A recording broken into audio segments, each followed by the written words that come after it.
Inspire is our success mantra and Sun is the right choice for you. Purnachandrarao అనే ఒక వ్యక్తితో anchor స్వేచ్ఛ సహజీవనం చేస్తున్నారు. గతంలో కూడా ఆమె ఒకరితో వివాహమయ్యి తరువాత విడిపోయారు. ఆమె టీవీ9 వంటి ప్రముఖ న్యూస్ ఛానల్లో పనిచేశారు.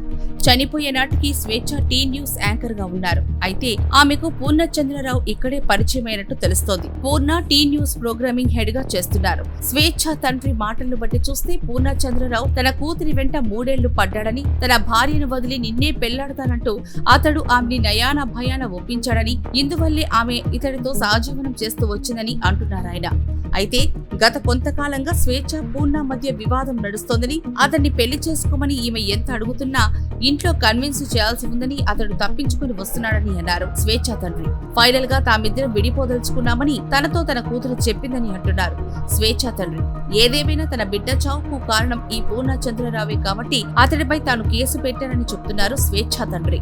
అతన్ని తాను చూడడం కూడా ఇదేనని, ఇంతవరకు తాను చూడలేదని, అన్యాయంగా తన కూతురికి మాయమాటలు చెప్పి మోసం చేసి చివరికి ఆమె ప్రాణాలు పోవడానికి గల కారణమైన ఇతగాడికి తగిన శిక్ష పడాలి అంటూ డిమాండ్ చేస్తున్నారు యాంకర్ స్వేచ్ఛ తండ్రి.